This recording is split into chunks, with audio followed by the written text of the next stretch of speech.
রাসূলুল্লাহ সাল্লাল্লাহু আলাইহি ওয়াসাল্লাম মসজিদে নববীর মধ্যে আল্লাহর নবী বসা। একজন সাহাবা নবীজির কাছে আসলেন, আসার পরে বললেন, কদ হালাকতু ইয়া রাসূলুল্লাহ, ও আল্লাহর নবী আমি ধ্বংস, আমি শেষ। আল্লাহর নবী বলেন, কি হয়েছে তোমার, কেন তুমি ধ্বংস, কেন তুমি শেষ? ওই সাহাবা বলেন, ইয়া রাসূলুল্লাহ ওয়াকাতু আলা ইমরাতি ফি রমাদান, রমজান মাসে আমার বিবির সঙ্গে এমন একটা কাজ আমার হয়ে গিয়েছে যেই কাজটা রমজানে হারাম, রমজানের বাইরে জায়েজ। আপনারা একটু বুঝে নিয়েন, বাচ্চারা আছে তো আমি আর খোলা ব্যাখ্যা দিতে পারছি না। রমজানে বিবির সঙ্গে যেটা হারাম ওইটা রমজানের বাইরে জায়েজ। হুজুর আমি বিবির সাথে করে ফেলছি, কদ হালাকতু, হুজুর আমি ধ্বংস, আমি শেষ। আল্লাহর নবী বলেন, টেনশন করো না, লাইন আছে, তুমি ধ্বংস হও নাই। কত ভয় ছিল দেখেন, ইমানের কত ভয় ছিল, ইমান নষ্ট হয়ে যাবে, কত ভয়। হুজুর আমি হালাক, তুমি শেষ। আল্লাহর নবী বলেন, তুমি ধ্বংস হয় না, হও নাই, তিনটা আমল, তিনটা কাজ করো। ওই সাহাবা বললেন, কি কাজ? আল্লাহর নবী বলেন, তুমি একটা কাজ করবা। নবীজি বলেন, আতিক রাকাবা, তুমি একটা গোলাম আজাদ করে দাও, তোমার কাফারা আদায় হয়ে যাবে। ওই সাহাবা বললেন, লাইসা লি ইয়া রাসূলুল্লাহ, হুজুর গোলাম আজাদ করার মতো টাকা আমার কাছে নাই, কারণ আমি অনেক গরীব, গোলাম আজাদ করব এমন টাকা আমার কাছে নাই। আল্লাহর নবী বলেন, দুই নম্বর এক কাজ করবা, সুম শাহরাইনি মুতাতাবিআইন, একটানা 60টা রোজা রাখবা। 60টা রোজা যদি রাখতে পারো তোমার কাফারা আদায় হয়ে যাবে। ওই সাহাবা জবাব দিলেন, লা ইস্তাতিউ ইয়া রাসূলুল্লাহ, হুজুর রোজা রাখার মতো সমর্থন আমার শরীরে নাই, হুজুর রোজাটা আমি কেমন করে রাখবো? আল্লাহর নবী বললেন, তিন নম্বরে তুমি আর একটা কাজ করবা। আল্লাহর ওই নবীর সাহাবা বলেন, কি কাজ?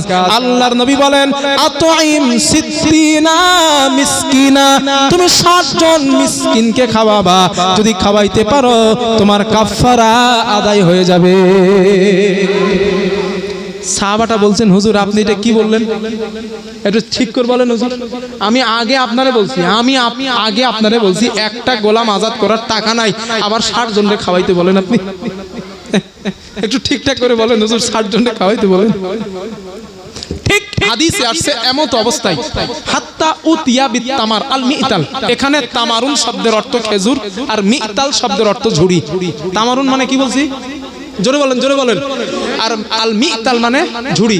এক ঝুড়ি খেজুর নবীজির কাছে হাদিয়া আসছে। আল্লাহর নবীর হাতে খেজুরটা আসছে, নবীজি বললেন, আইনা সাইল, ওই লোকটা কই যে আমারে প্রশ্ন করছিল আর আমাকে বলছিল, হুজুর আমি রোজা রাখতে পারবো না, মিসকিন খাওয়াইতে পারবো না এবং গোলাম আজাদ করতে পারবো না, ওই লোকটা কই? পিছন থেকে হাত তুলছে, হুজুর আমি এই, তো আমি এই, হুজুর আমি এই। আল্লাহর নবী বললেন, শোনো শোনো শোনো শোনো। সাহাবাটা নবীর কাছে আসছে, আসার পরে বলেন, জি হুজুর। আল্লাহর নবী আমার দিকে তাকান, নবীজি খেজুরের ঝুড়িটা নিলেন, নিয়ে বললেন, এ নাও তাসাদদাকা বিহা, এই খেজুরগুলা তুমি সদকা করে দিবা, তোমার কাফারা আদায় হয়ে যাবে। এবার ওই সাহাবা কি বলে দেখেন, ওই সাহাবা বলতেছেন, হুজুর কথা ঠিক আছে, কাফারা আদায় হবে তো, তবে হুজুর একটা কথা জিজ্ঞেস করবো। নবীজি বলেন, কি কথা? বলে, হুজুর আলা নাফখারা মিন্নি, হুজুর এই খেজুরগুলা কি আমার থেকে গরিব কাউরে সদকা করবো? নবীজিকে জিজ্ঞেস করে, হুজুর আমার থেকে গরিব কাউরে কি খেজুরগুলা দিব? নবী বলে, হ্যাঁ তোমার থেকে গরিব যে আছে ওরে দিবা। ওই সাহাবা বলে, হুজুর বিশ্বাস করেন, আল্লাহি মা বাইনা লাবাতাইহা আহলুল বাইতি নাফখারু মিন্নি ইয়া রাসূলুল্লাহ, আল্লাহর কসম করে বলছি হুজুর আমার বাড়ির আশেপাশে আমার থেকে গরিব কোনো পরিবারই নাই। এখন আপনি ফতোয়া দেন খেজুরগুলা কারে দিব?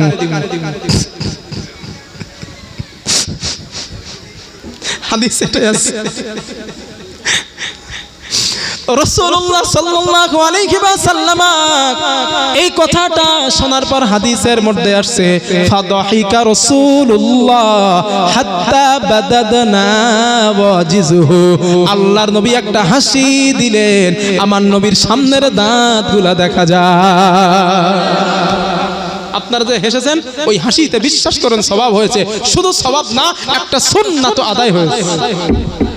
হাসার হাদিস নাই মানে, হাসার দলিল নাই মানে, হাদিসের মধ্যে গাদা গাদা হাসির হাদিস আছে, আমি হুজুর খুঁজে পাই না। এই জন্য বাদামের কলা দিয়া মানুষকে হাসানো লাগে। পড়াশোনা করবো না, তাও খুঁজে পাবো কেমনে? পড়াশোনা তো করবো না তো খুঁজে পাবো কেমন? পড়াশোনা করেন, আমার মতো আপনি পেয়ে যাবেন ইনশাল্লাহ। পড়াশোনা করেন, আমি কষ্ট দেওয়ার জন্য বলি না, বলছি না আমি কষ্ট দেওয়ার জন্য বলছি না। আমার দাবি আপনি পড়াশোনা করেন।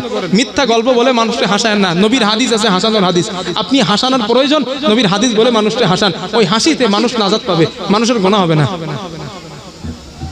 কষ্ট পায় না, আমি কষ্ট পাওয়ার জন্য বলি নাই। আমি কোনো আলিমকে, কোনো ভাইয়াকে আমি কষ্ট দিতে চাই না, বা কষ্ট দেওয়ার মতো বাক্য আমি বলতেও চাই না। কারণ আমি তো একজন মানুষ, আমি তো মানুষ, আমার ভুল হইতে পারে। আমি কষ্ট দিতে চাই না কাউকে। তবে পড়াশোনা করেন, আপনি পেয়ে যাবেন।